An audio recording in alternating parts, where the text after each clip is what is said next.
All right, welcome back. It's time for us to get into a very important conversation. It's about power, energy, wiring, electricity in our homes, safety, and all those concerns that we have. Kokui. Yes, indeed. Now, when you have an electrical wiring problem in your home, who do you call? And how do you make sure that that person is appropriately certified to see to your issue? Well, the experts are here to educate all of us. And you may find that you've been doing things wrong or you've been hiring the wrong people. Okay, so let's say good morning to them. Stephen Enebe Yomo. Yes. Fantastic. He's the Programs Officer of the Energy Commission. And Engineer Francis Mensa Akbalu is a Scientific Officer with the Ghana Standards Authority. Welcome, gentlemen. Thank you. Thank you for coming to Breakfast Daily. All right, now let's get some education from the two of you. Energy Commission, Standards Authority. We may be a bit familiar with these entities, but give us some information on exactly what the Energy Commission does. Okay. So the Energy Commission, based on the act that establishes us, the Energy Commission Act 1997, Act 541, we are mandated to provide or give advice to the Minister of Energy on issues related to the utilization and management of energy resources. Okay. And in order to fulfill that mandate, we are regulators in the electricity sector. So we regulate the generation of electricity, the transmission and the distribution and sale of electricity in Ghana. And we also have the mandate to promote the use of renewable energy and energy efficiency products in the country. Very nice. Okay, you have something called an electrical wiring program? Yes. So based on the Act, again, Act 56 mandates the Energy Commission to regulate electricians in the distribution space.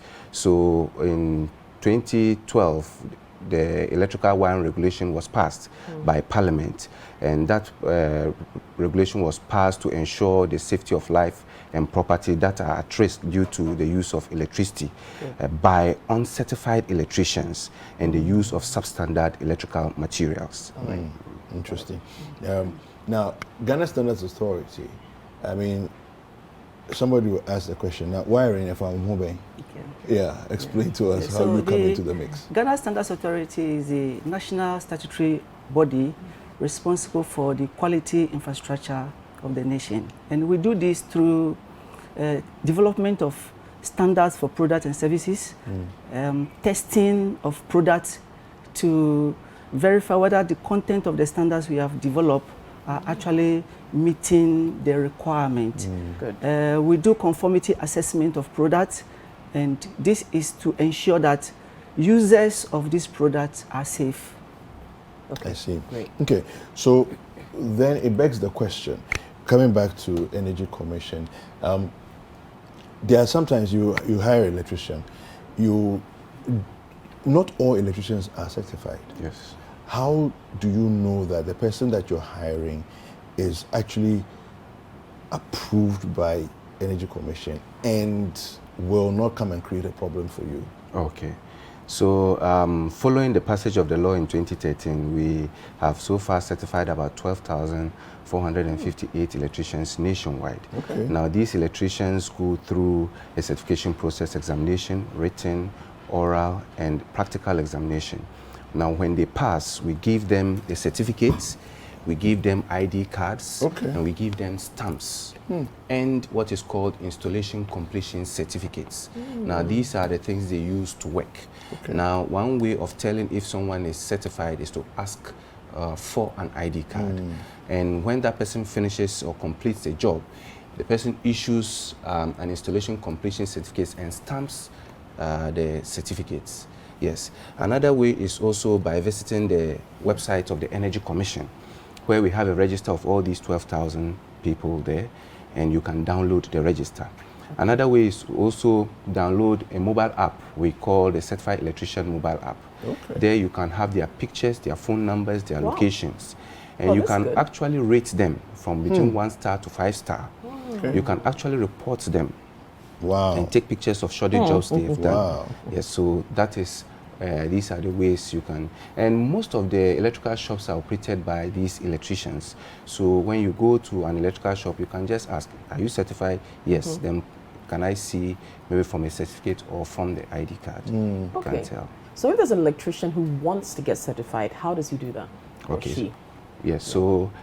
Yes, we have a number now, some women in the mix. In the mix, yeah. They need to get trained according to the Ghana Electrical Wiring Standards, GS 1009, which was developed by the Ghana Standards Authority. Okay. After that training, then they need to register for the exams, and then they come and sit for the exams. And a number of them are a bit scared of getting registered for the examination. They think it is a degree program, diploma, because many of them are apprentices who have not been to formal education. So we always try to calm them down and tell them that this is more practical.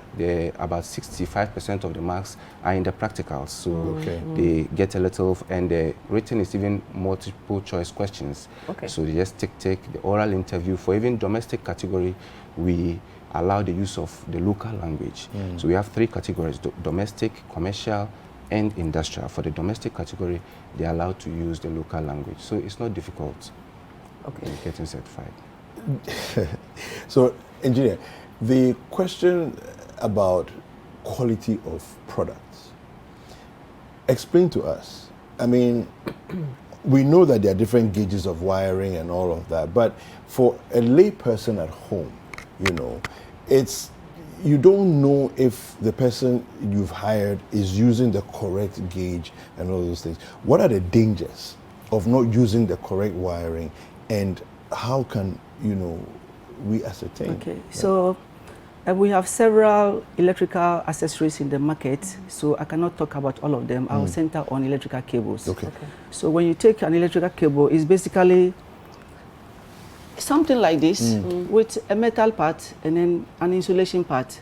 This metal part carries the power, and the insulation is to protect you in case of any fault condition or danger. You should not be electrocuted. All right. So this is a cable. When you want to buy a cable, first of all, buy a branded cable. So we can easily locate the owners of the cable. The cables were manufactured to a standard. The standard of cable requires that the trademark of the importer or the manufacturer should be on the product. So you should look out for that. The standard must be stated. This is a standard for cables, IEC 60227 PVC cable. It should be part of the labeling requirement on the cable. So you do a physical examination. At what voltage are you supposed to connect the cable? Because we have them in various sizes for various purposes. So you don't use, let's say, a 1.5 mm cable for socket outlet. You're going to cause fires. Therefore, the voltage at which the cable should be used must be stated on the cable. Where is the cable coming from? The country of origin must be stated on the cable. Sometimes the manufacturer's address should be part of the cable. So these are physical examination you have to look out for. What is the length of the cable you are going to buy? The standard length should be 100 yards or 91.4 meters. You go to the market, you realize some are indicating 80 meters or 70 yards and so on. That tells you if you buy one coil for a particular purpose, you may end up buying another coil because the length of the size is not up to the standard length. For wiring this one cables, here says 100 yards on here. We can see that. So would you describe this as standardized cable? A lay person cannot easily tell because even I who sit here as an expert, I cannot just look at it and say this is 100 yards unless I measure. There's a simple way that every lay person can do that in the market. For example, if you can get a weighing scale, just remove the wrappers or the packaging from the product and then weigh the whole coil. You get a value in kilogram, let's say 4-point-something kilogram. And then use a tape measure, just uncoil a part and measure 1 meter and weigh the weight of the 1 meter and then divide the value you got for the first weight over the smaller value. The value you are going to get is the length of the coil. And so if it is 100 yards, you will get it from there. And hopefully you will buy it. Otherwise, the one selling will say, you've unwrapped my coil. You have to take it. Challenge the person to say you are not correct. Now, one very important thing.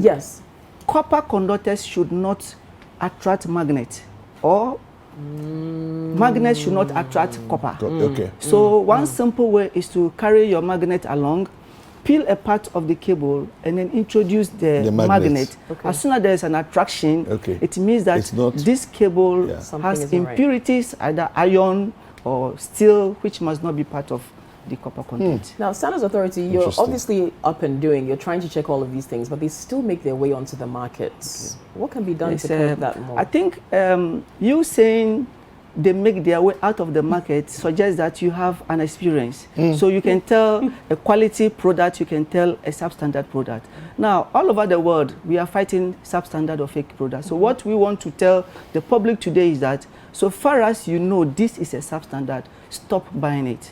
Then the importers will know that people are not buying, therefore they will no longer bring them.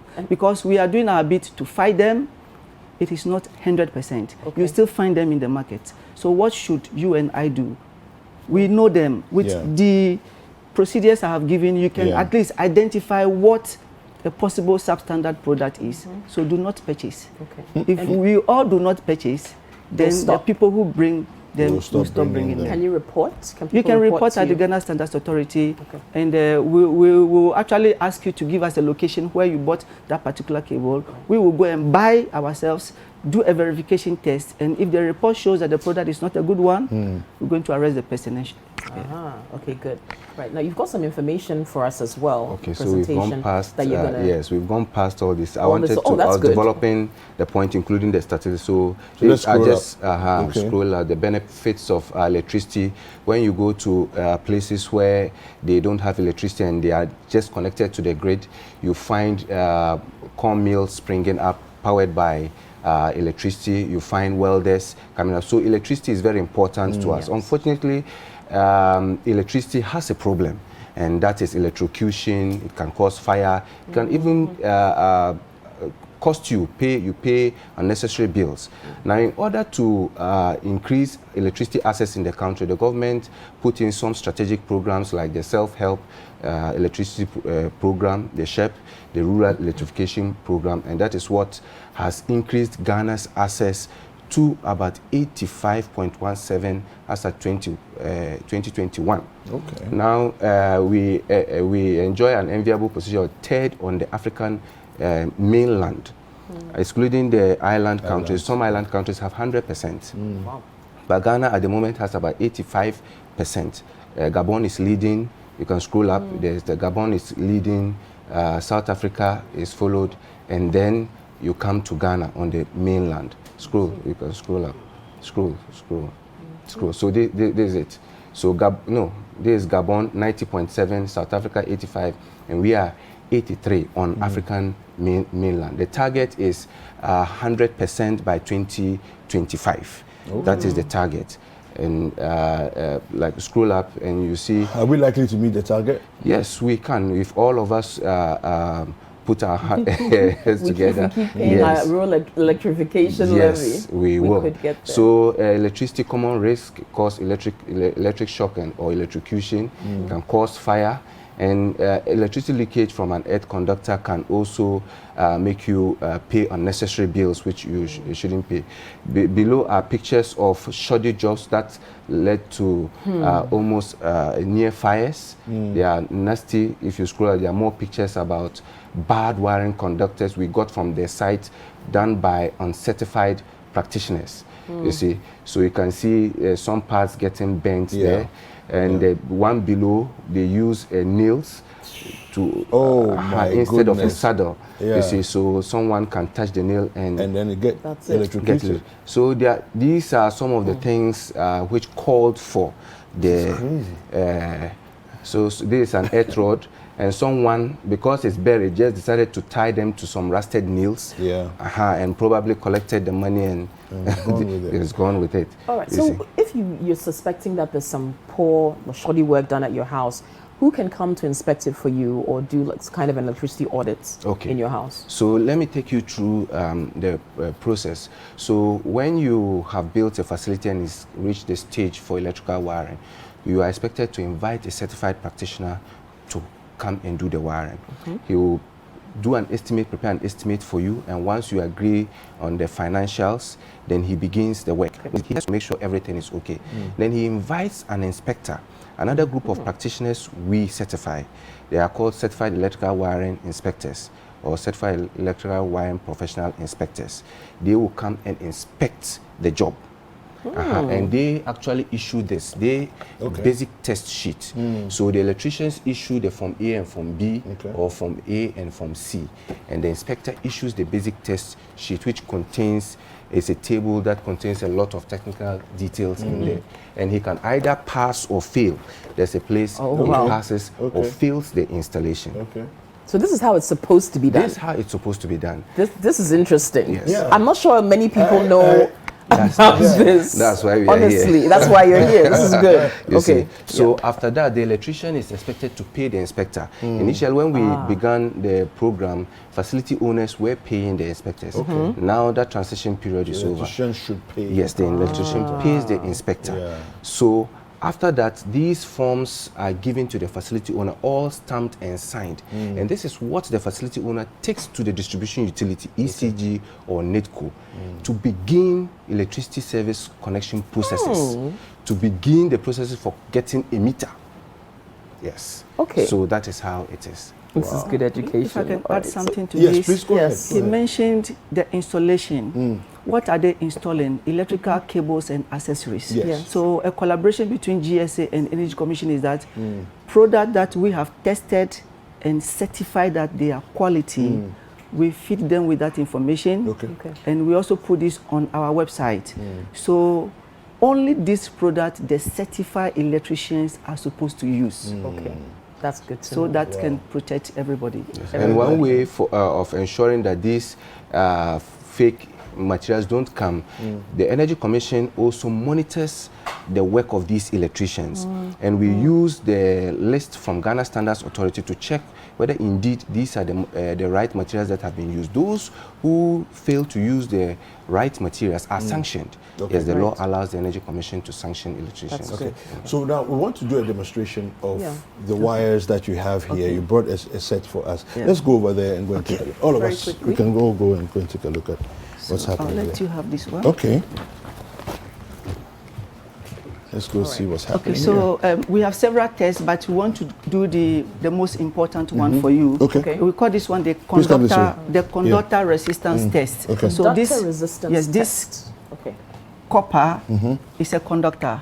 It has some resistance value, acceptable. Yes. So for, let's say this cable is a 1.5 mm square cable, the maximum conductor resistance should be 12.1 ohm per kilometer. So from the chart, you can see 1.5, 12.1 ohm per kilometer.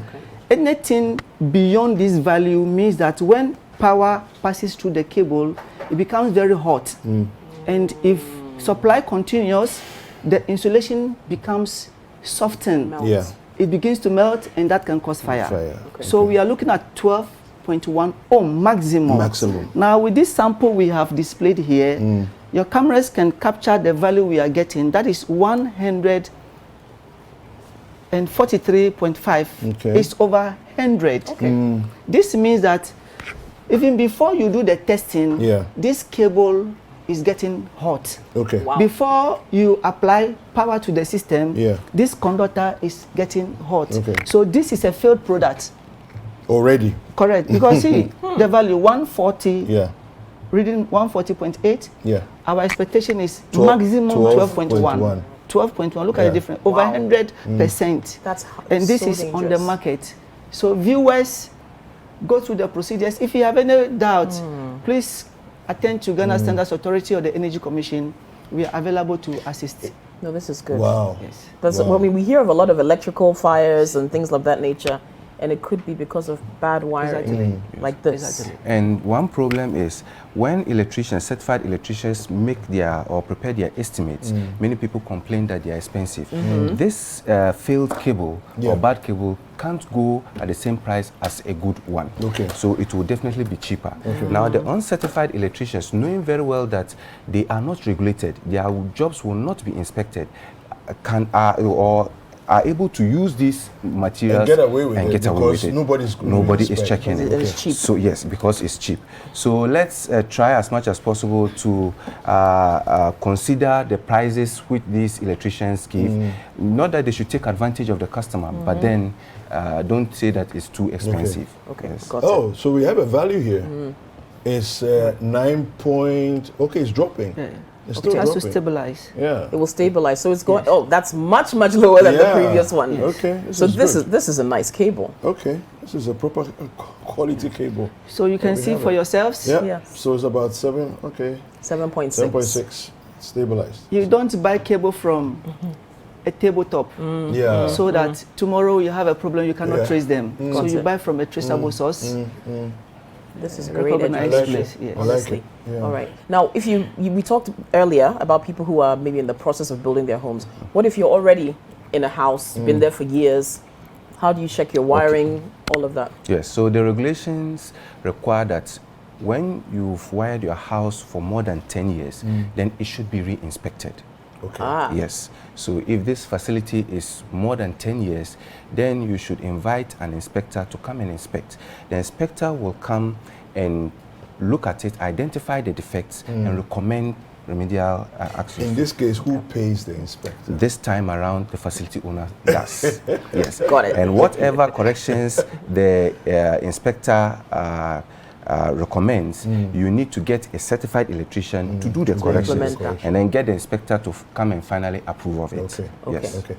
So just to give us, an idea of what people will want to know, roughly what would it cost for an inspector to come and do an inspection of, let's say, a 3-bedroom house? It varies, because even in a 3-bedroom house, some people have air conditioners, have heaters, others don't have, and it will be very wrong for me to set a price.